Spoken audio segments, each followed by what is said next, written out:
मैं बताया करता हूं, एक जगह मेरी कथा थी तो एक माता जी प्रणाम करने आई मंच पे, 7वां दिन था कथा विश्राम। मुझसे आके प्रणाम, महाराज जी बहुत अच्छी कथा सुनाई आपने। मैंने कहा अच्छा। साथ में उनकी बहू थी, प्रणाम करो महाराज जी, प्रणाम। महाराज जी इसको फल दे दो, हमारे नाती नहीं है। मैंने कहा मैया फल कहां से लाऊं मैं? बोले नहीं, मैं पहले दिन ही आपकी चौकी के नीचे धर गई थी। मैंने कहा अच्छा। मैंने हाथ डाल के देखा, फल निकाल आए। बोले आप दे दो, हमारे घर लाला आ जाए, हमारे घर एक संतान आ जाए। फल जब दे रहा था ना, तब मेरे मन में एक बात आई कि इतनी योजना बनाई इन्होंने, मेरे बिना बताए, मुझसे बिना पूछे ही मेरी चौकी के नीचे फल धर गए। 7 दिन में इन्होंने ये सोच लिया कि वो फल अभिमंत्रित हो गया होगा, अब हमारी बहू खाएगी तो हमारे घर में संतान आएगी। मैंने कहा इतनी योजना इन्होंने इस भाव से बनाई होती कि इस फल को हमारा पूरा परिवार खाए तो हमारे घर में साक्षात ठाकुर जी प्रकट हो जाएं, हमारे घर में भक्ति प्रकट हो जाए, हमारे घर में वृंदावन प्रकट हो जाए। ऐसी परिकल्पना नहीं की इन्होंने। इतनी सब योजना बना करके भी मांगा संसारी।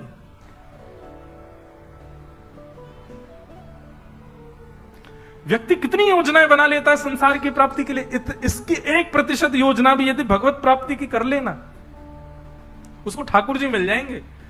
लेकिन ये नियम बन चुका है हम लोगों का, हम संसार के लिए योजना बनाते हैं, ठाकुर जी के लिए नहीं।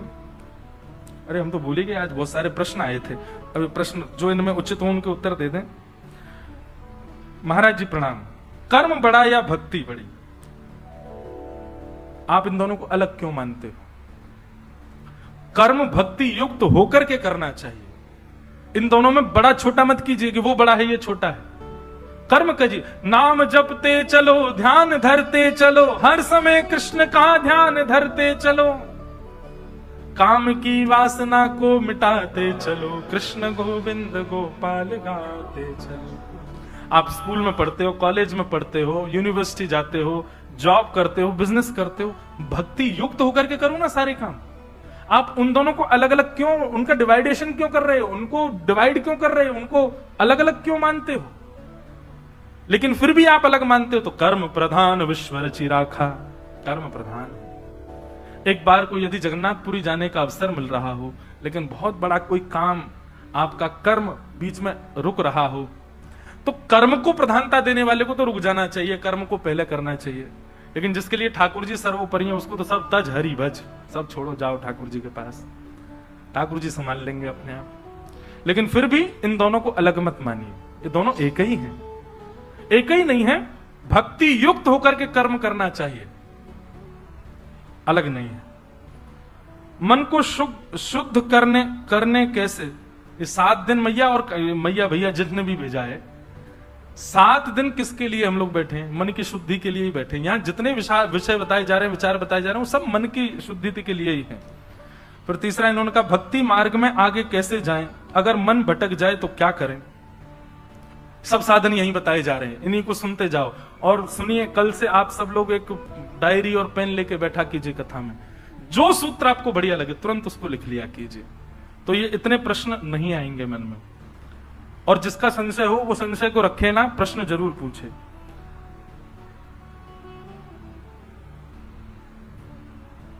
भक्ति से संतुष्ट न होना समझ में आता है, पर व्यापार से संतुष्ट होने वाली बात विस्तार से बताइए। वाह, भक्ति से संतुष्ट नहीं होना चाहिए, यह बात तो महाराज जी समझ में आ जाती, पर आप कह रहे हो कि व्यापार से संतुष्ट हो जाना चाहिए। इस बात को बताओ। देखो, ये हमने इस परिप्रेक्ष्य में कहा था, जिसके लिए भक्ति प्रधान है, जिसके लिए जो वस्तु प्रधान है उससे कभी संतुष्ट मत हो, इसीलिए उसमें गति प्राप्त करोगे। अगर आप व्यापार में गति प्राप्त करना चाहते हो, उससे संतुष्ट मत हो, लगे रहो लगे रहो लगे रहो। और लगा व्यक्ति तभी रहता है जब संतुष्ट नहीं होता। संतुष्ट हो जाता है तो विश्राम करता है।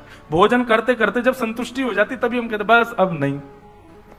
ऐसे ही जिसको भक्ति मार्ग प्रधान है वो भक्ति में कभी संतुष्ट ना हो।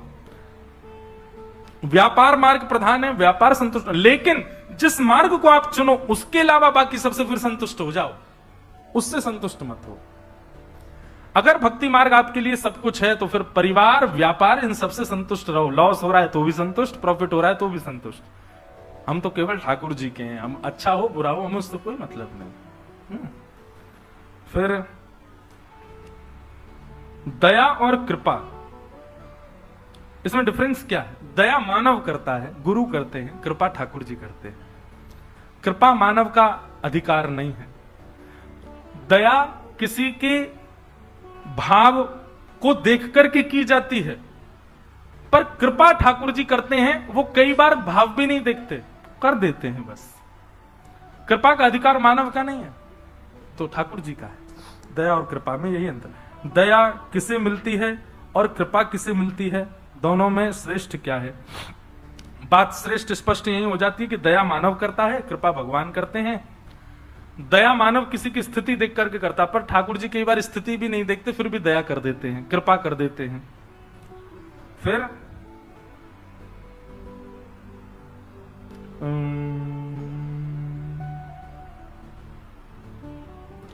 राधा रमण जी की भक्ति में आगे बढ़ना है, मैं क्या करूं? सत्संग सर्वश्रेष्ठ उपाय है। जितना हो सके ठाकुर जी की लीलाओं को श्रवण करो, कथाओं को श्रवण करो, वैष्णव जनों को सुनो। जितना आप सुनेंगे उतना चिंतन बढ़ेगा, उतना भाव बढ़ेगा। फिर धीरे धीरे क्या होगा, आप मानसी सेवा में प्रवेश करने लग जाओगे। आपकी मस्तिष्क ही एक अलग सेवा करने लग जाएगा, उससे अपने आप आपका प्रेम उन्माद बढ़ेगा। फिर आप राहुल केला रहो चाहे कहीं रहो, आपके लिए सब वृंदावन हो जाएगा, सब राधा रमण जी का ही आंगन हो जाएगा। सब जगह जित देखूं उतित श्याममयी है, ऐसी स्थिति हो जाएगी। हम परिवार में रहकर कैसे हरि भजन हरि प्रिय हो सकते हैं? हमारे मन संसारिक लोगों में नहीं लग रहा है, कृपा करके कोई उपाय। मतलब हमारा मन संसारिक लोगों में नहीं लग रहा है तो अच्छी बात है। ये तो संसारिक लोगों में ना लगे, पर इनका भाव ये है, मैं समझ गया, इनका भाव ये है कि हमारा संसार में मन लग नहीं रहा, लेकिन परिवार में रह करके भजन करना। कैसे करें? परिवार में मन ही नहीं है, हमारी इच्छा ही नहीं है। देखो, किसी भी बच्चे का स्कूल में मन नहीं लगता, पर वो स्कूल क्यों जाता है? पढ़ना तो है, माता पिता पैसा खर्च कर रहे हैं, बनना तो है। हमको लगता है कि बच्चा हॉस्टल गया, बहुत खुशी, बेचारा खुश नहीं होता, वो उसको याद आती है अपने घर की। किसी को भी अच्छा नहीं लगता हॉस्टल में रहना, और जिन बच्चों को बहुत अच्छा लगता है हॉस्टल में रहना, स्कूल में रहना, वो पता नहीं कहां से आते हैं, वो कोई एंजल ही होते होंगे, हमको तो नहीं लगता कि वो बच्चा सबका विद्रोही बन जाता था जो टीचर के आते मतलब, मैम आपने कल एक होमवर्क दिया था, चेक कर लीजिए। उसको सारे बच्चे खींचते, तू तेरे को क्यों जबरदस्ती होती बताने की है। जो ऐसे बच्चे होते हैं जिनको स्कूल बहुत अच्छा लगता है, टीचर्स बहुत अच्छे लगते हैं, काम बहुत अच्छा लगता है, वो सारे बच्चों को अच्छा नहीं लगता।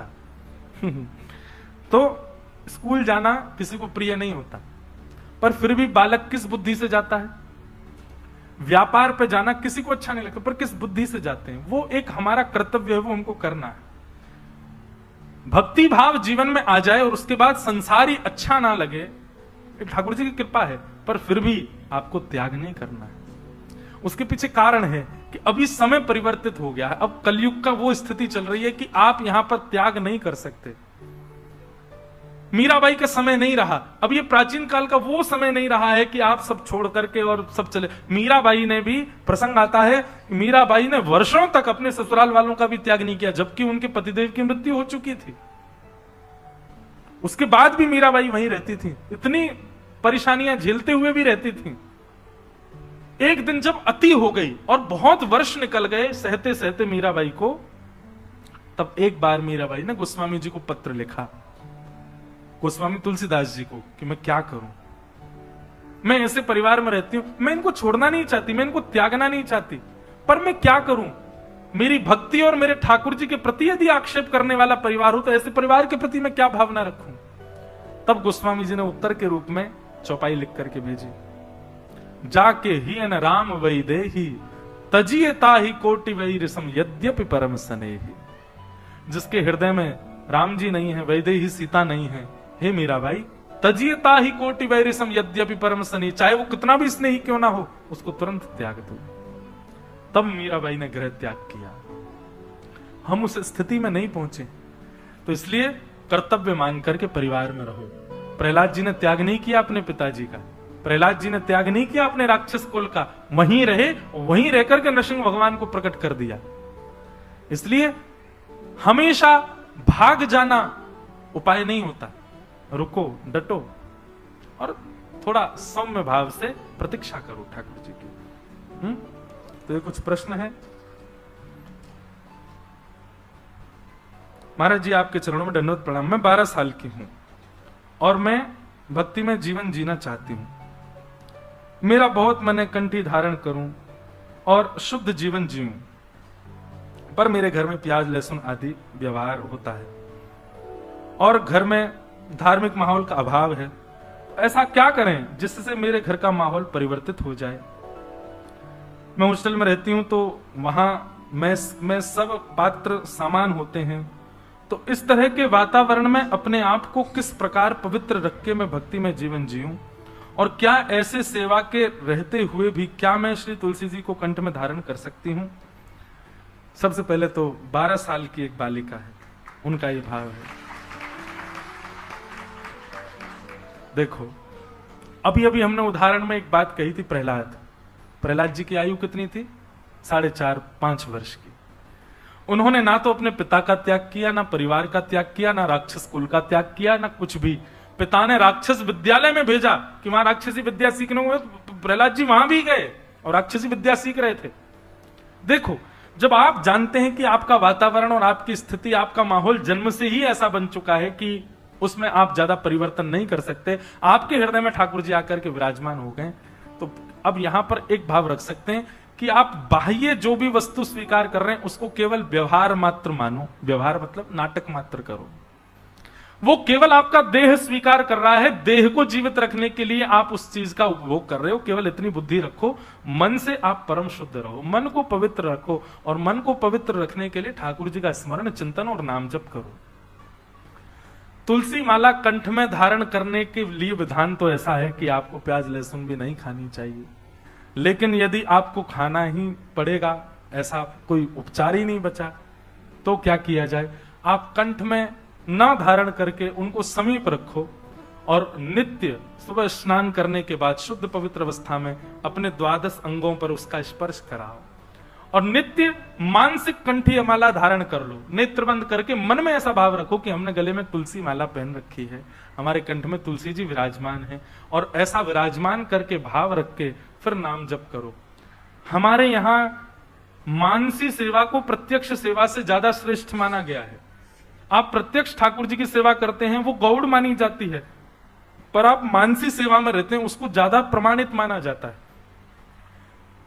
क्योंकि मैं ऐसा मानता हूं कि आप तुलसी जी गले में धारण करेंगे, उसके बाद कुछ अन्य वस्तु सेवन करेंगे तो कहीं ना कहीं वो कंठ से स्पर्श होके जाएगी, तुलसी जी को उससे श्रम ना हो, कष्ट ना हो। उसके लिए मानसी तुलसी धारण करो, मन से, मन में भाव रखो और प्रतीक्षा करो जब तक शुद्ध ना हो जाए तब तक।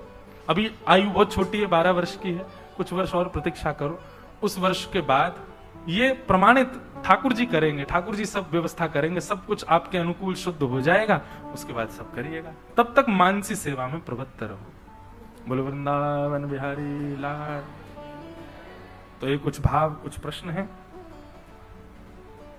वेद रूपी कल्प वृक्ष का पका हुआ फल श्रीमद् भागवत, और ऐसी भागवत को क्या करना है? बोले पिबत भागवतम रसमालयम। भागवत की कथा को पियो। पीने का अभिप्राय क्या है?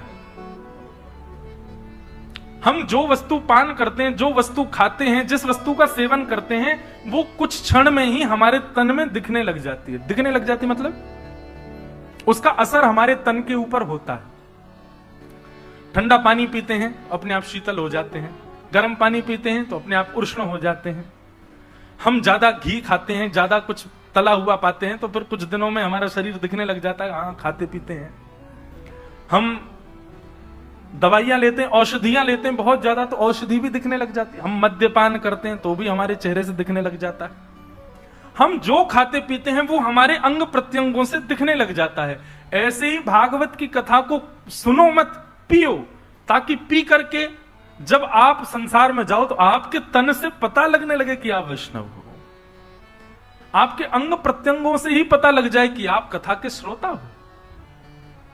बंधु, वैष्णव की बैठने की स्थिति, वैष्णव की चलने का तरीका, वैष्णव के आंख खोलना बंद करने का तरीका, वैष्णव के मुस्कुराने का तरीका, वो सब अलग होता है। पता चल जाता है कि वैष्णव है कि नहीं।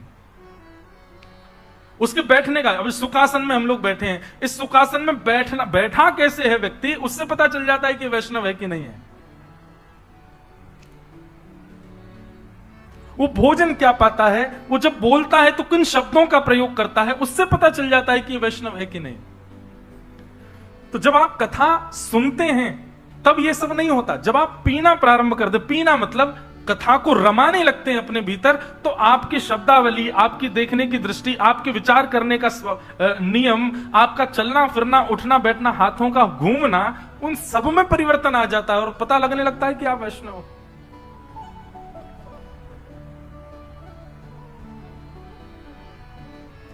प्रणाम करने मात्र के आपके तरीके से पता चल जाता है कि आपने कथा सुनी है कि नहीं। कभी आप किस तरीके से प्रणाम कर रहे हो और प्रणाम करते समय आपके हाथों की और कमर की आकृति कितनी झुक रही है, उससे पता चल जाता है कि आप वैष्णव हो कि नहीं। कथा को सुनना नहीं है, पीना है। पिएंगे तो हमारे जीवन में परिवर्तन के रूप में कथा आएगी। हमारा रोम रोम, हमारी वाणी, हमारी दृष्टि, हमारी एक एक इंद्रिय दिखाएगी कि हम वैष्णव हैं। कुम्भनदास जी के प्रसंग में आता है कि श्री कुम्भनदास जी के एक पुत्र की मृत्यु हो गई और जैसे कुम्भनदास जी को ये बात जाके बताई गई, हे कुम्भनदास जी, तुम्हारे पुत्र की मृत्यु हो गई, सुनते ही कुम्भनदास जी मूर्छित हो गए। किसी ने गुसाई विठलनाथ जी को जाकर के बताया, बोले कुम्भनदास जी के पुत्र की मृत्यु हो गई। गुसाई जी बोले बहुत बुरा हुआ। बोले लेकिन आश्चर्य इस बात का ज्यादा हो रहा है कि कुम्भनदास जी जैसा भक्त अपने पुत्र की मृत्यु पर मूर्छित हो गया। अरे इतना संसार में पड़ा हुआ व्यक्ति यदि उसको पता चले उसका पुत्र मर गया, वो भी मूर्छित नहीं होता। कुम्भनदास जी तो दिन रात भजन करते हैं, दिन रात ठाकुर जी को भजते हैं, पुत्र में इतनी आसक्ति कि उसकी मृत्यु की खबर सुन के मूर्छित हो गए। गुसाई विठलनाथ जी बोले कुम्भनदास पुत्र की मृत्यु की बात सुन के मूर्छित नहीं हुआ है। मुझे पता है वो मूर्छित क्यों हुआ है, क्योंकि वो वैष्णव है। दौड़ करके गए गुसाई जी और मूर्छा में पड़े कुम्भनदास जी, पानी डाल रहे हैं, दवाई डाल रहे हैं, उठ ही नहीं रहे।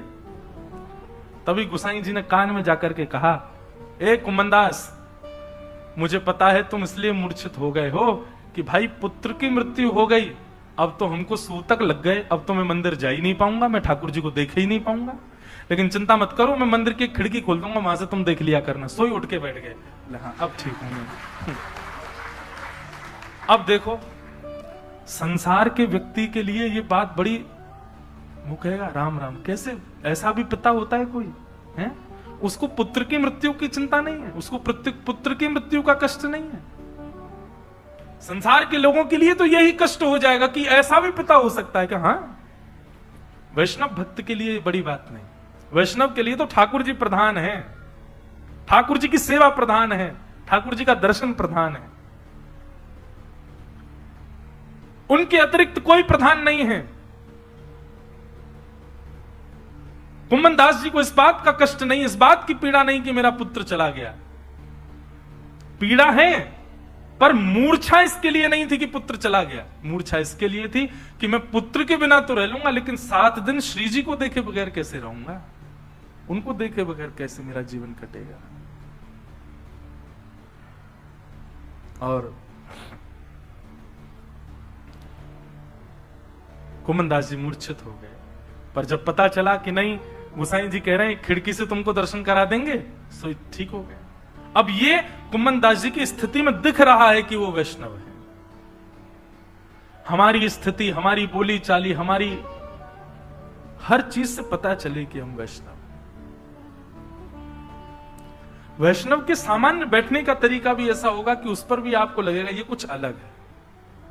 उसके बोलने, चालने, चलने, फिरने, देखने का तरीका भी ऐसा होगा कि उसमें भी आपको लगेगा ये कुछ अलग है। और वो अलग आपको आकर्षित नहीं करेगा। वैष्णव की कोई भी स्थिति उसके प्रति आकृष्ट कर रही है तो ये आपका दोष है। वैष्णव की कोई भी स्थिति ठाकुर जी के प्रति आकर्षण पहुंचाए। इसका एक प्रमाण सुनो। हनुमान जी महाराज रूप बदल करके विभीषण के यहां गए पहली बार, एक ब्राह्मण का रूप धारण करके गए, और जैसे ही विभीषण के घर में प्रवेश किया, विभीषण जी रोज राम राम जपते थे। हनुमान जी ने जैसे देखा कि बाहर धनुष बाण चिन्ह बने हैं, राम लिखा है बड़े अक्षरों में, भैया ये लंका में कौन भक्त आ गया, तो हनुमान जी महाराज परीक्षा लेने के लिए एक ब्राह्मण का रूप धारण किया।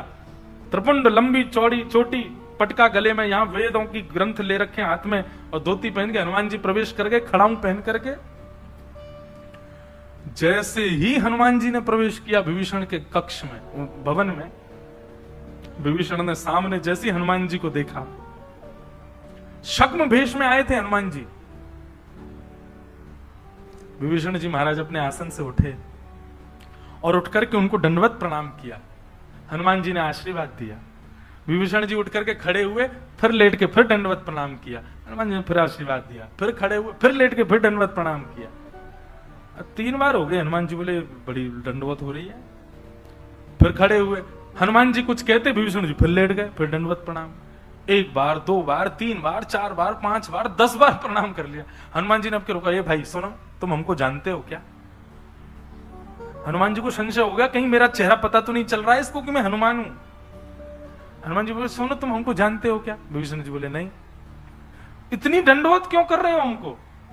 हम तो पहली बार तुमसे मिले हैं आज, इतना प्रणाम क्यों कर रहे हो हमको?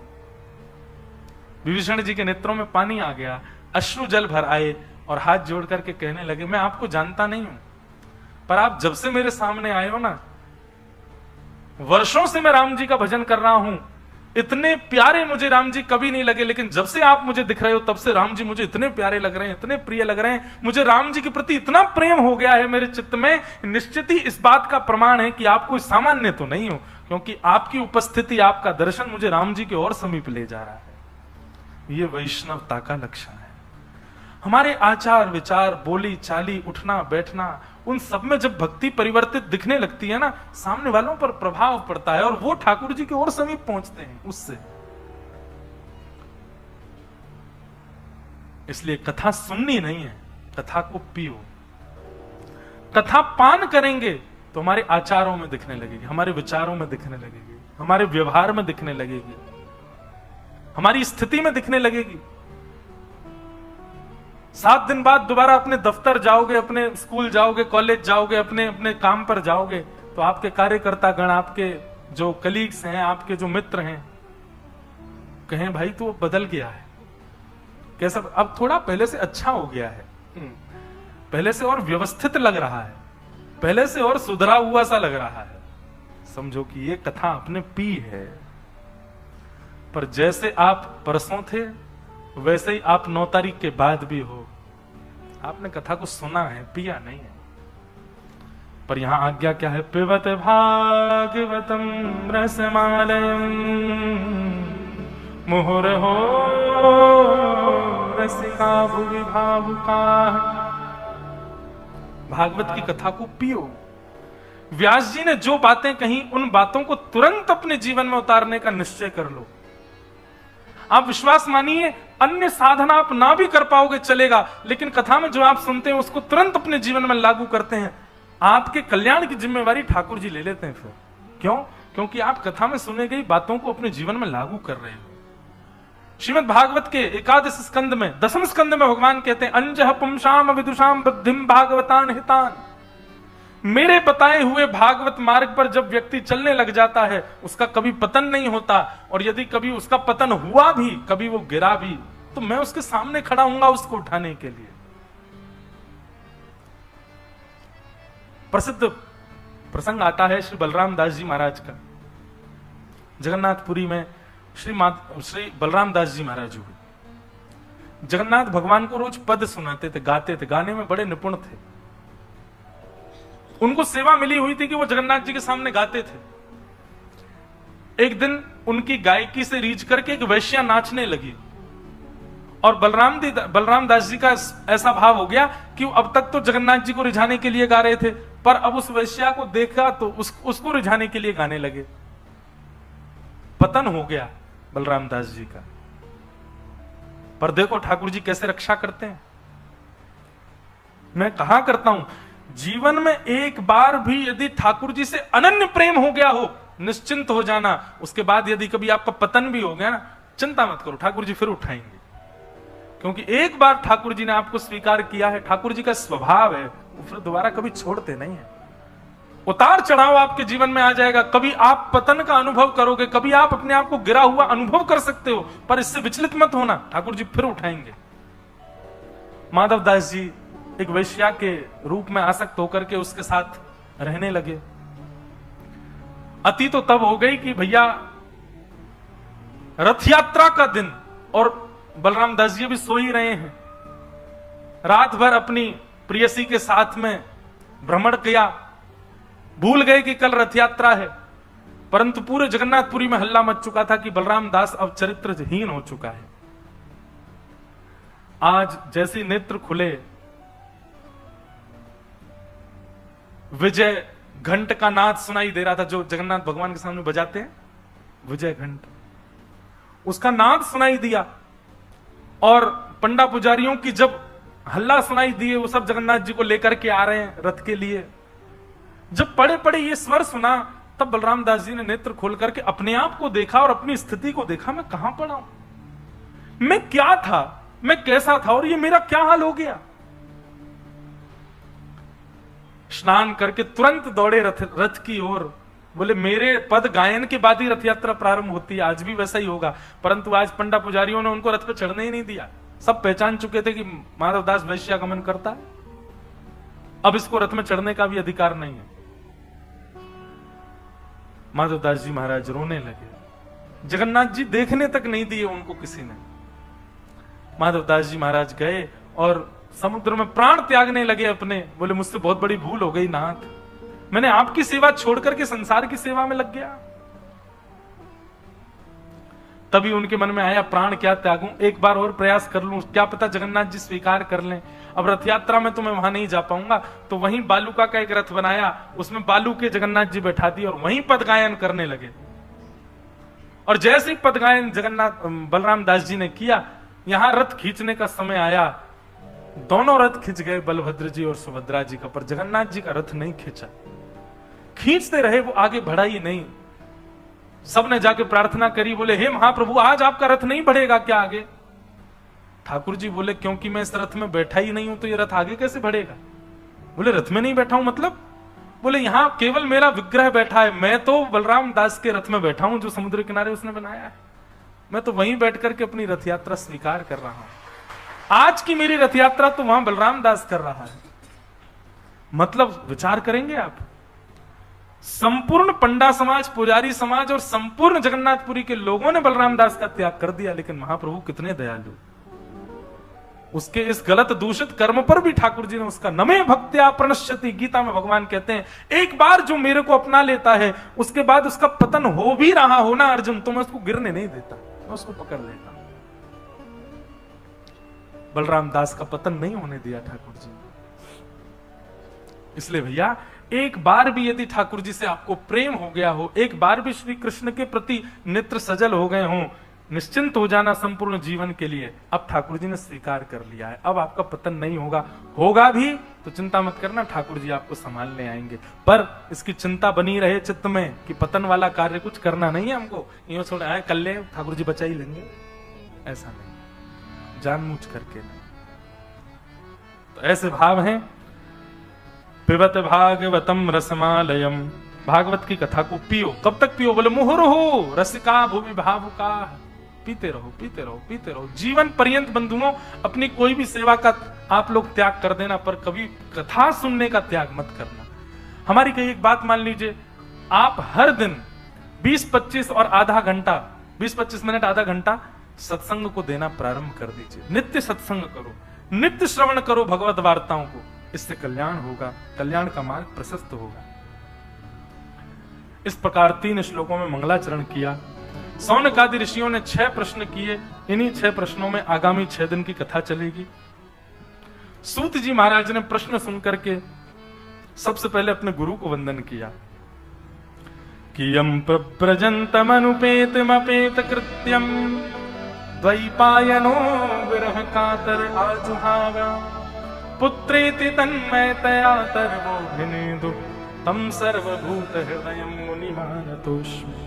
बोलो सद्गुरुदेव भगवान की जय, श्री सुखदेव जी महाराज की जय। सूत जी ने अपने गुरु को वंदन किया और वंदन करने के बाद उत्तर देना प्रारंभ कर रहे हैं।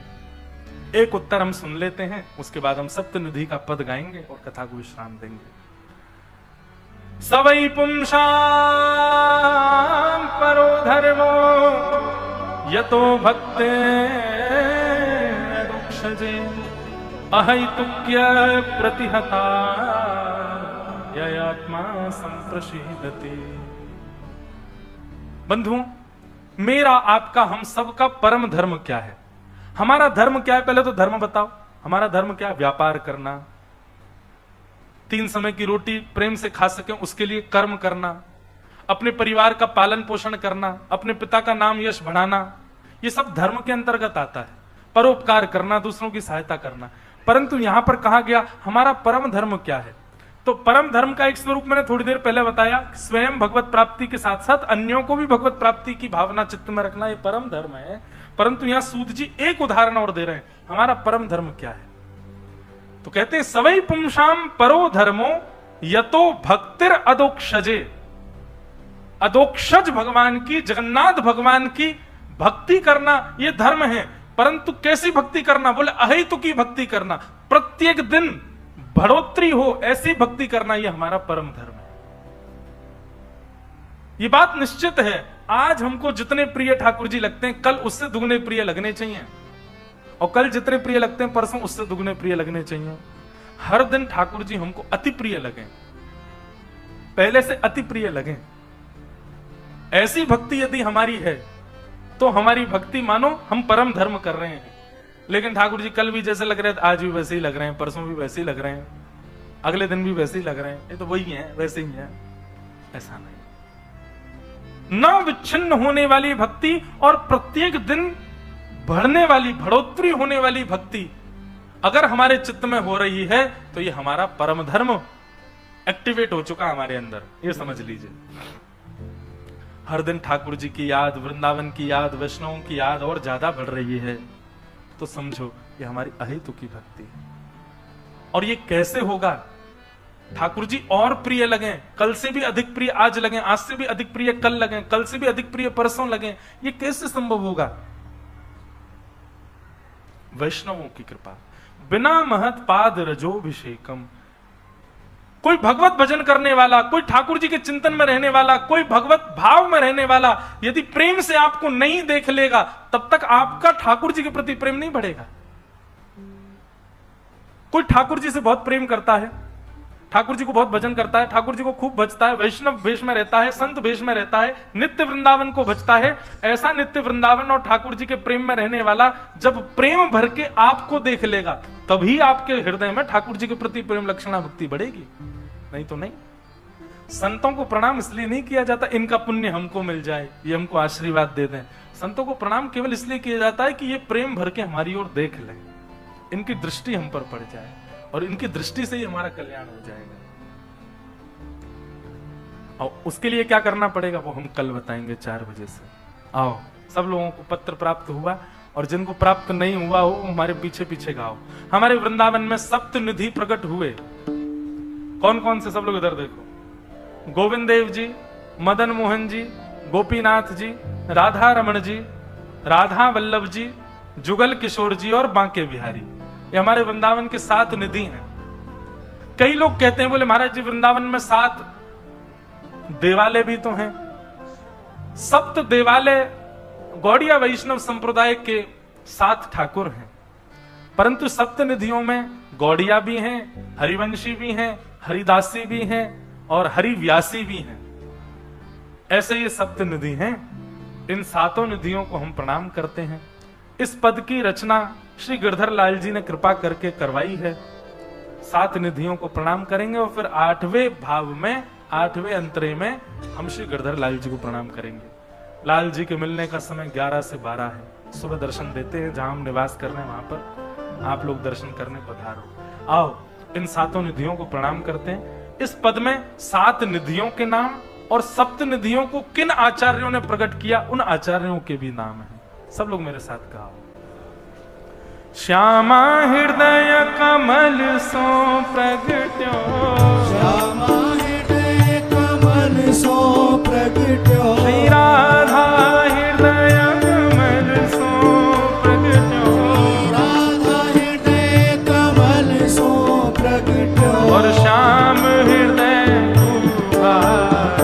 वृंदावन प्यारो वृंदावन, वृंदावन प्यारो वृंदावन, हे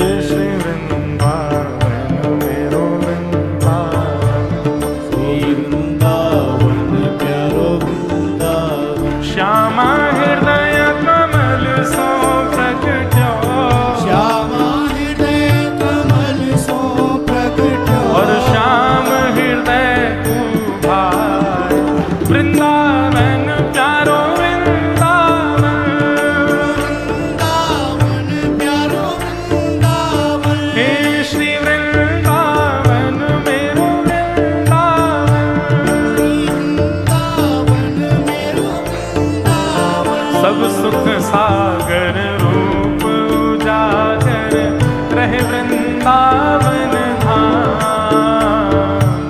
सब सुख सागर रूप उजागर रहे वृंदावन धाम। हाँ प्यारो रहे वृंदावन धाम, प्यारो रहे वृंदावन धाम। ओ रूप गोस्वामी प्रकट कियो जहाँ, रूप गोस्वामी प्रकट कियो जहाँ, रूप गोस्वामी प्रकट कियो जहाँ, रूप गोस्वामी प्रकट कियो राधा गोविंद रूप निधान। वृंदावन प्यारो वृंदावन, वृंदावन प्यारो वृंदावन, हे श्री वृंदावन मेरो वृंदावन, वृंदावन मेरो वृंदावन। रूप गोस्वामी प्रकट कियो जहाँ, रूप गोस्वामी प्रकट कियो राधा गोविंद रूप निधान। वृंदावन मेरो वृंदावन, वृंदावन मेरो वृंदावन, हे श्री वृंदावन प्यारो वृंदावन, वृंदावन प्यारो वृंदावन। श्री राधा गोविंद लाल की।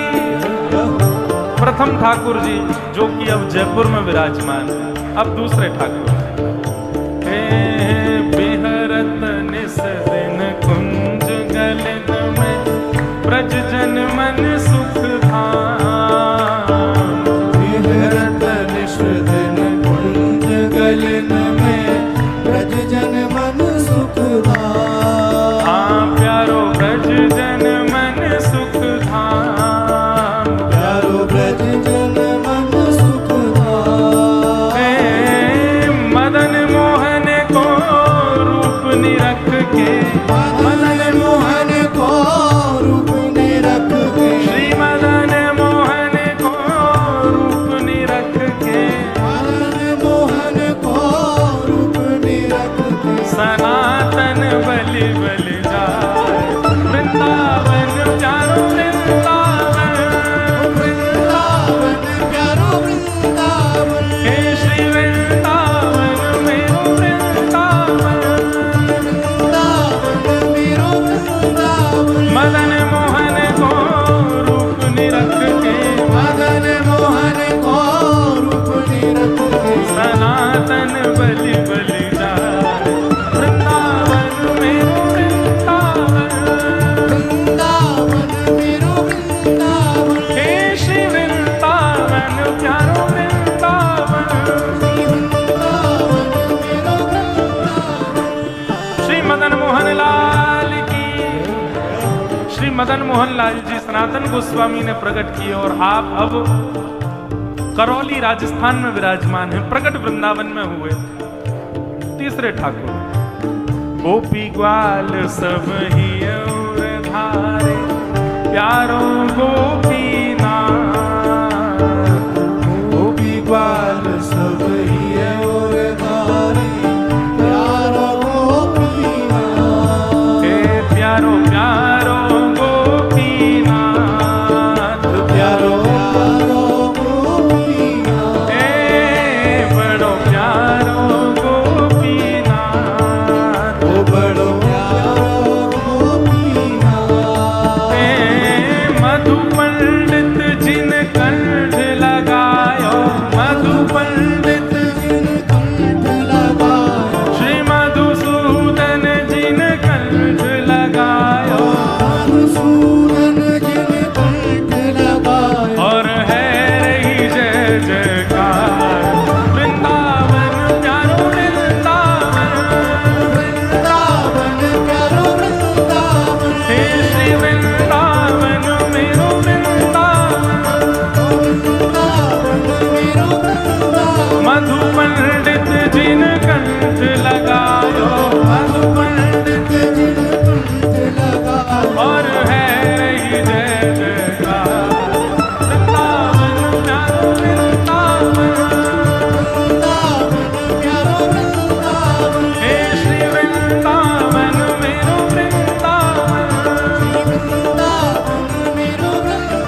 रघुनाथ जी भी जयपुर में विराजमान हैं और मधु पंडित के द्वारा प्रकट किए गए।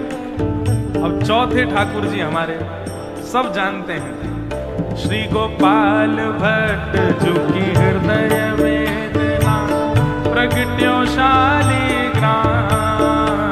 गोपाल भट्ट जो की हृदय वेदना प्रगट्यो शालिग्राम। हाँ प्यारो प्रगट्यो शालिग्राम, प्यारो प्रगट्यो शालिग्राम। प्यारो प्रगट्यो शालिग्राम। प्यारो प्रगट्यो शालिग्राम। कौन? रूप सुधा को खान हमारो, रूप सुधा को खान हमारो। हे रूप सुधा को खान हमारो। रूप सुधा भुजा उठा के गाओ, प्यारो राधा रमण झुलाए वृंदावन जानो वृंदावन। वृंदावन प्यारो वृंदावन। हे श्री वृंदावन मेरो वृंदावन। वृंदावन मेरो वृंदावन। रूप सुधा को खान हमारो, रूप सुधा को खान हमारो। हे रूप सुधा को खान हमारो। रूप सुधा को खान हमारो। प्यारो राधा रमण झुलाए वृंदावन प्यारो वृंदावन। वृंदावन प्यारो वृंदावन। हे श्री वृंदावन प्यारो वृंदावन। वृंदावन प्यारो वृंदावन। बोल राधा रमण लाल की। जय। अब पांचवे ठाकुर हमारे वृंदावन के, आतुर वे हरिवंश पुकारो श्री राधा राधा नाम। आतुर वे हरिवंश पुकारो श्री राधा राधा नाम। हे आतुर हित हरिवंश पुकारो श्री राधा राधा नाम। आतुर हित हरिवंश पुकारो श्री राधा राधा नाम। हे प्यारो राधा राधा नाम। प्यारो राधा राधा नाम। ओ बड़ो प्यारो राधा नाम। ओ बड़ो प्यारो राधा नाम। सघन कुंज यमुना तट आयो, सघन कुंज यमुना तट आयो। मदन टेर वृंदावन आयो। मदन टेर वृंदावन आयो। ओ प्यारो राधा वल्लभ लाल वृंदावन प्यारो वृंदावन। वृंदावन प्यारो वृंदावन। हे श्री वृंदावन मेरो वृंदावन। वृंदावन मेरो वृंदावन। मदन टेर वृंदावन आयो। मदन टेर वृंदावन आयो। हे सघन कुंज यमुना तट आयो। सघन कुंज यमुना तट आयो। ओ प्यारो राधा वल्लभ लाल वृंदावन मेरो वृंदावन। वृंदावन मेरो वृंदावन। हे श्री वृंदावन मेरो वृंदावन। वृंदावन मेरो वृंदावन। जुगल किशोर को लाड़ लड़ायो नवल कुंज ही मान। युगल किशोर को लाड़ लड़ायो नवल कुंज ही मान। हाँ प्यारे नवल कुंज ही मान। प्यारो नवल कुंज ही मान। हे कुंजन कुंजन की रज धारे, कुंजन कुंजन की रजधारे। हे कुंजन कुंजन की रज धारे। कुंज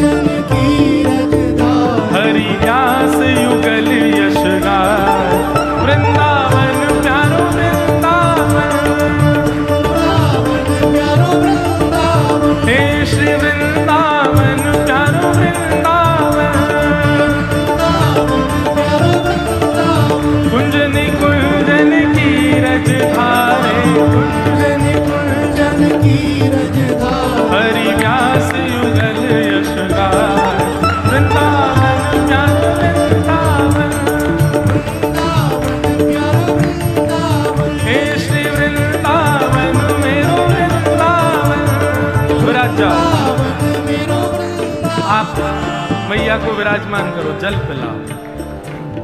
अब हमारे वृंदावन के 7वें ठाकुर, सबसे प्यारे ठाकुर श्री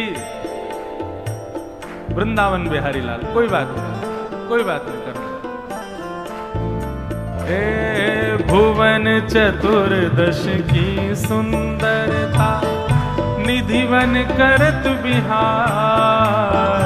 भुवन चतुर्दश की सुंदरता, निधिवन करत बिहार। हे भुवन चतुर्दश की सुंदरता, निधिवन करत बिहार। भुवन चतुर्दश की सुंदरता, निधिवन करत बिहार। कौन? श्यामा प्यारी कुंज बिहारी, श्यामा प्यारी कुंज बिहारी, श्यामा प्यारी बांके बिहारी, श्यामा प्यारी पूजा उठा के। और जय जय श्री हरिदास, वृंदावन मेरो वृंदावन, वृंदावन मेरो वृंदावन। हे श्री वृंदावन प्यारो वृंदावन, वृंदावन मेरो वृंदावन। श्यामा प्यारी बांके बिहारी, श्यामा प्यारी बांके बिहारी। और जय जय श्री हरिदास, वृंदावन मेरो वृंदावन, वृंदावन मेरो वृंदावन। हे श्री वृंदावन मेरो वृंदावन। वृंदावन मेरो वृंदावन। बलभद्र और सुभद्रा संग विराजे जग के नाथ। बलभद्र और सुभद्रा संग विराजत के नाथ। ये जब जगन्नाथपुरी में कथा हुई तो वहां की एक पंक्ति हमने जोड़ी। हे बलभद्र और सुभद्रा संग विराजे जग के नाथ। बलभद्र और सुभद्रा संग विराजत जग के नाथ। हे रथ आरूढ़ भय नंद नंदन, रथ आरूढ़ भय नंद नंदन। रथ आरूढ़ भय नंद नंदन, रथ आरूढ़ भय नंद नंदन। कहलाए जगत के नाथ। वृंदावन प्यारो वृंदावन, ओ वृंदावन प्यारो वृंदावन। हे श्री वृंदावन मेरो वृंदावन। वृंदावन मेरो वृंदावन। रथ आरूढ़ भय नंद नंदन, रथ आरूढ़ भय नंद नंदन। हे रथ आरूढ़ भय नंद नंदन, रथ आरूढ़ भय नंद नंदन। कहलाए जगत के नाथ। वृंदावन प्यारो वृंदावन, वृंदावन मेरो वृंदावन। हे श्री वृंदावन मेरो वृंदावन। वृंदावन मेरो वृंदावन। हो जिनकी कृपा से यह रस प्रगट्यो, वृंदावन अभिराम।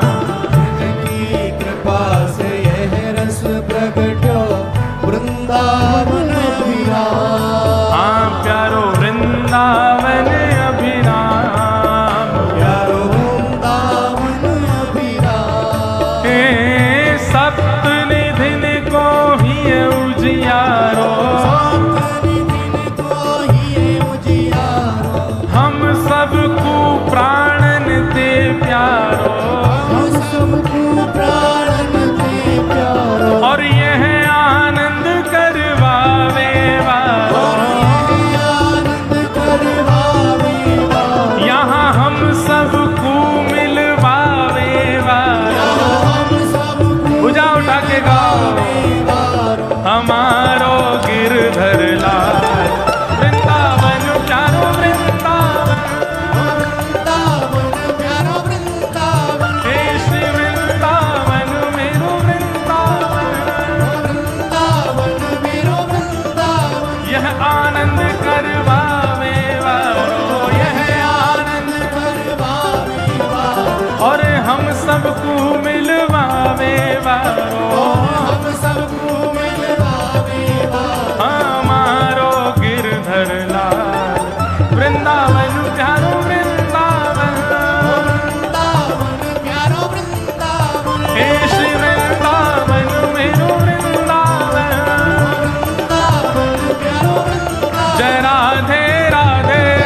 भानु दुलारी, राधे राधे बरसाने वारी, राधे राधे कीरत सुत प्यारी, राधे राधे वृंदावन वारी, राधे राधे कीरत सुत प्यारी, राधे राधे हरिदास दुलारी, हरिवंश प्यारी, जय राधे राधे, जय राधे राधे राधे, सब प्रेम से गाओ, सब भाव से गाओ, सब मिलके गाओ, बरसाने वाली, जय राधे राधे, जय राधे राधे, जय राधे राधे राधे, जय राधे राधे, जय राधे राधे, जय राधे राधे, दोनों भुजा ऊपर ऊर्ध्व बाहु, हे जय राधे राधे, जय राधे राधे, जय राधे राधे, जय राधे राधे, जय राधे राधे, जय राधे राधे, जय राधे राधे, जय राधे राधे राधे, जय जय श्री राम, जय जय श्री राम, जय जय श्री राम।